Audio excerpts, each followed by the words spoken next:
Burundi, j'étais au Rwanda. Et tu étais de nouveau au Burundi, au Rwanda. Oui, quels étaient les thèmes de tes occupations là-bas? C'était le journalisme sensible en conflit.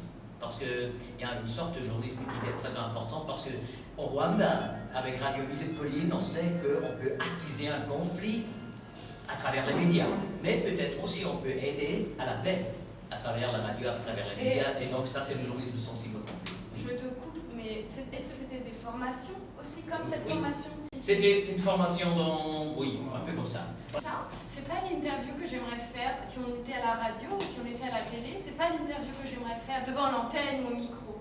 Vous avez arrivé au Cameroun 3 jours. Qu'est-ce que votre mission? C'est pour une formation dans le cadre de la Deutsche Welle Academy. J'espère travailler dans une bonne ambiance avec les journalistes qui sont présents. Et nous travaillons sur le thème de la période préélectorale, puisque les présidentielles sont en octobre prochain. Tu travailles depuis 2008 comme rédacteur adjoint à Ocean City, la première radio privée du Sud-Ouest, comme tu me l'as appris. Tu coordonnes dans cette rédaction une équipe de 4 à 8 journalistes. Selon les semaines, tu présentes le journal et tu animes même ta propre émission d'1 heure, Good Morning Limby. Mais ce que tu préfères, c'est rechercher l'info. Pourquoi? L'information, c'est le pouvoir. Et quand tu fais dans le recherche l'information, c'est une chose pour moi que j'aime beaucoup. Parce que j'aime faire la documentaire, j'aime faire ce qui appartient pour les populations. Et quand le journaliste ne cherche pas l'information, il reste comme les populations. Et moi, j'ai le sens qu'il fait son travail. David Sanjo, bonjour. Bonjour, Clarence Yongomoucha. Vous êtes journaliste dit politique. Quelle est la spécificité de votre métier? La spécificité, c'est simplement rendre compte des grandes questions politiques de notre pays, du continent et pourquoi pas dans le monde, rendre fidèlement ces grandes questions. Et vous le savez, lorsqu'on parle politique, il y a également ces jeux d'intérêts qui entrent, mais il faudrait tout faire pour ne pas être le politiste à l'endroit des hommes politiques. Clarence Yongo, bonjour. Bonjour David. La radio et vous, c'est une vieille histoire d'amour. Est-ce qu'on peut déjà nous rappeler comment est-ce que vous arrivez à ce métier de journaliste? Alors, il y a 10 ans que j'ai atterri à la radio. J'ai commencé par un petit stage à la radio Sianto à Yaoundé. Par la suite, j'ai débuté dans une émission dans laquelle j'avais une petite rubrique. Ensuite, je suis arrivée à Douala. Finalement, aujourd'hui, je suis responsable des programmes de la radio Suite FM. Et vous parlez de Suite FM. Si on peut savoir la couleur d'antenne de cette radio? Alors, Suite FM est généraliste à la base. Et grande coloration d'animation quand même. Mais en général, on a des débats, on a de l'information, de l'animation. Madame, vous êtes journaliste camerounaise depuis combien de temps? Je suis journaliste depuis 9 ans. Je travaille pour l'instant à Radio Tiemeni Siantou, c'est à Yaoundé. Après avoir commencé ici à Radio Equinox, j'ai fait 3 années ici et puis je suis allée continuer à Radio Tiemeni Siantou depuis près de 4 ans. Yaoundé, la capitale politique du Cameroun en période d'élection, est-ce que le paysage médiatique est mouvementé? Ah, forcément oui, parce que à cette période, on a forcément de la matière. Vous allez voir des journalistes. Vous savez, parmi les journalistes, il y a plusieurs catégories de journalistes. Il faut faire la différence entre les journalistes sérieux qui vont chercher à trouver la bonne information.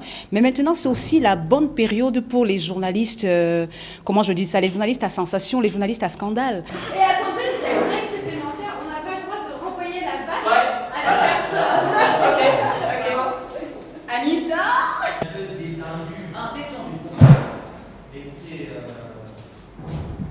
Cameroun, un rôle? Pourquoi une société a besoin de journalistes? Une société a besoin de journalistes parce que le journaliste, c'est cette lampe torche, n'est-ce pas, dans la société. Le journaliste, c'est un homme qui est clair. C'est un homme, n'est-ce pas, qui amène la société à comprendre, à être informé d'un certain nombre de choses. Une société a besoin de journalistes pour informer les gens, pour informer la population en général. Vous savez, les gens ne sont pas toujours au courant de ce qui se passe et donc le journaliste est là pour aller chercher l'information et donc la relayer. Les journalistes dans la société sont utiles parce qu'ils informent les populations sur ce qui se passe dans nos localités et à l'extérieur. Une société a besoin des journalistes parce que ce qu'ils font, il faut publier ça pour la gouvernance du public, pour le connaître du public, qui savoir ce qu'ils font et ce qu'ils peuvent donner à ce public. Une société a besoin de journalistes parce que effectivement, les journalistes ont le pouvoir.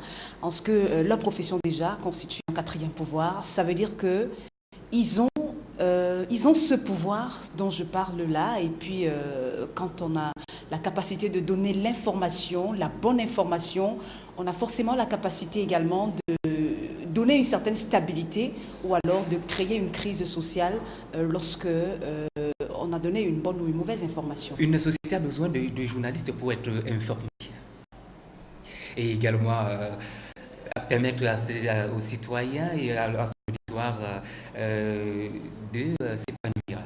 Le travail de journaliste, c'est un travail qui doit plus avoir d'ampleur pour sensibiliser la population du Cameroun. Justement, c'est pour édifier les populations et notamment les informer sur les choses dont ils ne sont pas vraiment au courant. Oui, et déjà encore que les journalistes ont cette raison d'être parce que ce sont eux qui éclairent dans la société. Donc, ils ont un rôle fort à jouer, comme on dit, ce sont ceux qui portent la voix des sans-voix. Bon, un journaliste est très important parce que s'il y a la paix au pays, les journalistes contribuent un peu parce que n'importe quelle information que les journalistes donnent au public, ça peut calmer ou ça peut faire agir la population.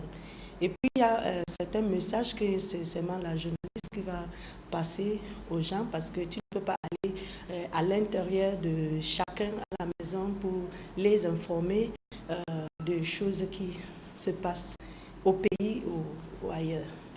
La société a besoin des journalistes parce qu'elle a besoin de s'informer, elle a besoin de savoir ce qui se passe tout autour d'elle et également à travers le monde. Donc la société a besoin de nous pour l'éclairer, pour dire ce qui se passe et pour sensibiliser, pour informer la population.